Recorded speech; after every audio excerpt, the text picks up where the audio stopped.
FM 89.1, Radio Universidad. Alimentaria y de la sanción que se logró ayer, y ya estamos en contacto con uno de los diputados que ha sido clave, ¿no?, para poder impulsar este proyecto, Leonardo Grosso del Movimiento Evita, hoy también candidato dentro del Frente de Todos. Leo, buen día, ¿cómo estás? Buen día, ¿cómo están? Bien, muy bien. Bueno, se ha logrado esta media sanción. ¿Cuál es la evaluación que hacen ustedes sobre ese logro de la oposición que terminó hasta forzando al oficialismo, ¿no?, a votar a favor? Sí, sin duda, digamos. La primera evaluación que tenemos que hacer es que tenemos como un gusto amargo, digamos, o agridulce, para decirlo mejor, ¿no? Porque estamos contentos de que se sancionó la ley, pero no hay nada para festejar. Estamos sancionando una ley de emergencia alimentaria en un país productor de alimentos, ¿no? Sí. No, te preguntaba, digo, para que la gente entienda en qué consiste la emergencia y cómo va a terminar bajando realmente, cómo se va a sentir en la práctica. Ustedes planteaban un 50% de aumento en las partidas, que cómo llegan, por ejemplo, y cómo se bajan esos fondos. Mirá, es así, es una ley de emergencia, por lo tanto no generó un dispositivo nuevo, se piensa para reforzar los dispositivos que ya existen. Los dispositivos son variados. Hay organizaciones populares, hay ONGs, iglesias, comedores escolares y refuerzos a las partidas municipales y provinciales. Estas vías van a ser reforzadas porque el Estado Nacional, que tradicionalmente las abastece a través de sus redes ya formadas, va a tener el doble de recursos de acá a fin de año. Eso es la ley. Y el Estado va a poder comprarlo más rápido. Es decir, cuando vos declarás la emergencia, no vas a tener que hacer las compras por licitación, porque las compras por licitación tardan meses y hoy, como hay un proceso inflacionario muy intenso, cambian los precios de las cosas que vos licitas, entonces se caen las licitaciones. Ese es parte del problema que tenía el Estado. Entonces vos tenías que resolver la celeridad y después la cantidad. Claro. Porque vos con la misma plata que comprabas algo a principio de este año, ahora comprás un poco menos de la mitad. Entonces duplicamos las partidas de acá a fin de año. ¿Y sobre qué monto? Porque estaba la discusión si era sobre toda la partida del año o sobre lo que falta ejecutar.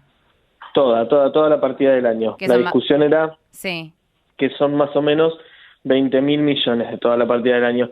La discusión era técnica porque hay una oficina de presupuesto del Congreso que hace asesoramientos técnicos para estas cosas y propuso dos interpretaciones de ese mismo articulado y después cómo arreglar para que se vea una o la otra, digamos, ¿no? Créditos vigentes es la que quedó establecida, y los créditos vigentes son el conjunto de los recursos que el Estado Nacional destinó para partidas alimentarias en el año 2019. Hay que tener en cuenta que cuando nosotros sancionamos el presupuesto, sancionamos un presupuesto con 12.000 millones, el Ministerio de Desarrollo reasignó partidas en marzo por 4.000 millones más, es decir, ya estaban 16.000 millones, y después reasignó 2.000 millones más, 18.000 millones, y después se suman 2.000 millones entre un programa del PAMI y un programa específico para la niñez.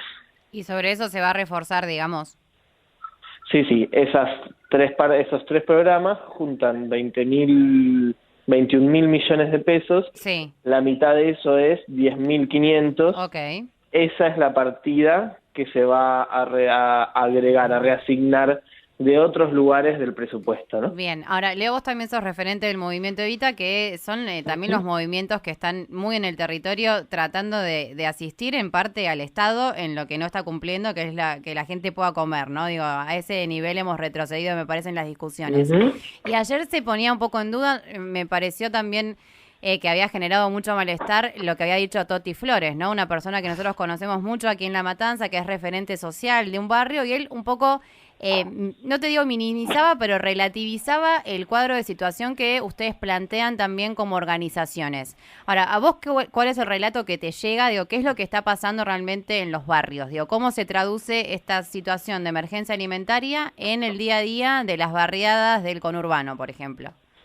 Mira, primero hay que reconocer de que si declaramos la emergencia alimentaria es porque el país entero está en emergencia. No hay posibilidad de en un país, como te decía al principio, productor de alimentos producimos alimentos para 400 millones de personas, 10 veces nuestra población, nosotros estemos declarando la emergencia alimentaria. Y estamos declarando la emergencia alimentaria porque hay millones de personas, y esto lo dice el gobierno a través de sus datos, del INDEC, que tanto se jactan ellos de que ahora dice los números. Bueno, los números que dice son un desastre. Y no son un desastre por falta de credibilidad, sino porque lo que dicen es que hay 3.600.000 personas por debajo de la línea de indigencia, es decir, que no comen las 4 comidas, que se van a dormir con hambre, y si proyectamos la devaluación post-paso, ese número es de 4 millones de personas. Lo que dicen los datos del INDEC es que en la Argentina hay 14 millones de personas que son pobres, y si proyectamos los números de las PASO y todo el paso de este año, ese número asciende a 17 millones de personas. O sea que la situación es un desastre. Todos sabemos que esto es una crisis sin precedentes en la Argentina. Y nosotros lo vemos porque los movimientos sociales son parte de esa red de solidaridad que se teje en los territorios, de la cual yo estoy muy orgulloso que eso pase en la Argentina, porque lo que pasa siempre es que miles de mujeres a lo largo y ancho del país abren los patios de sus casas y organizan comedores, merenderos, para que a nuestros pibes no les falte un vaso de leche y un plato de comida. Lo cierto es que esos lugares hoy están desbordados. Hoy, donde había un merendero, hay un comedor. Donde había un comedor, aparte de ser el comedor, los pibes se llevan la vianda para darle a los padres, porque no, los padres, las personas grandes siempre se animan menos a ir a los comedores. A los comedores, a los merenderos empiezan a ir los jubilados. Los abuelos y las abuelas que laburaron toda la vida tienen que ir a un comedor y un merendero para poder alimentarse, para poder cubrir la comida que les falta en la casa. Cualquier espacio comunitario, un espacio de apoyo escolar, de cultura, o los espacios religiosos de las iglesias, cualquier espacio comunitario que se ha construido en estos tiempos, se hace merendero, porque lo que falta es la comida. Esta es la Argentina que nos dejó Cambiemos, esta es la Argentina. Yo le decía ayer en mi discurso, cuando terminaba, le decía, avísenle al senador Pichetto que no es Biafra, estamos de acuerdo que no es Biafra, esto es Argentina, y es Argentina de Macri, digamos, y que se hagan cargo que lo que hicieron fue un desastre, destruyeron la economía y llevaron la pobreza a niveles nunca veces vistos. Leo, buenos días. Hace mucho tiempo que vienen reclamando desde los movimientos sociales la emergencia alimentaria. ¿Cómo ves este viraje de Cambiemos en cuanto a este debate que ha aceptado incluso sentarse, dar quórum y termina votando a favor? ¿Cómo evalúas esta actitud que ha tomado el bloque oficialista? Ellos están, creo que, acorralados, ¿no? Me parece que esa fue la situación, acorralados políticamente, ¿no? En el buen sentido. A ver, las organizaciones sociales vienen pidiendo la emergencia alimentaria hace más de un año.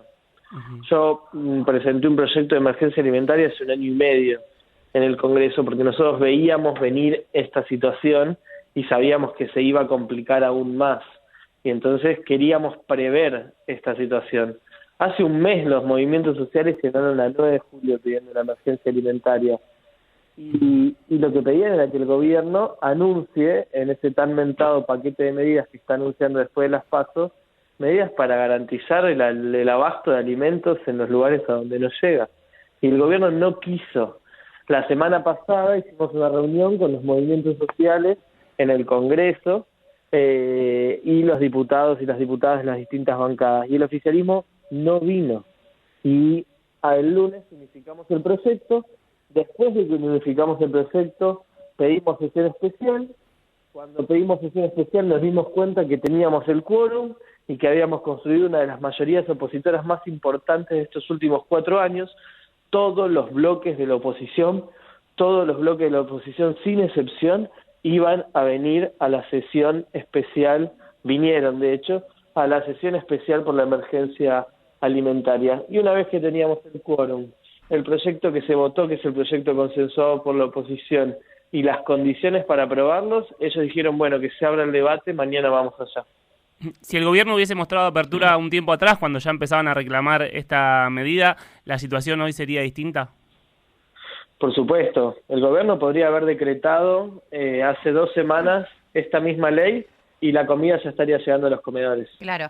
Ahora, Leo, otra cosa que se decían en la previa es que ellos intentaron, de algún modo, Juntos por el Cambio, carroñar algún tipo de interna que podía darse entre, por ejemplo, una pata más vinculada a lo social, como por ejemplo lo que representás vos o Daniel Arroyo, y otros que están pensando que también, si Alberto Fernández ratifica el triunfo el 27 de octubre, también esto es un costo que él va a tener que afrontar. ¿Esto fue así realmente? ¿Hubo esa discusión interna o ustedes están pensando en otra cosa?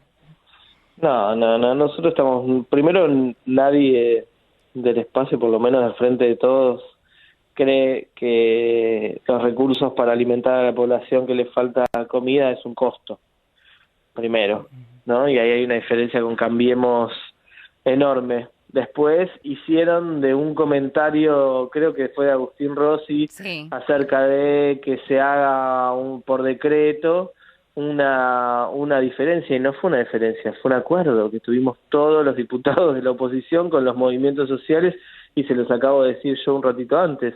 Todos preferíamos que esto salga por decreto, no tengo duda de eso. El Chivo decía algo que pensamos todos.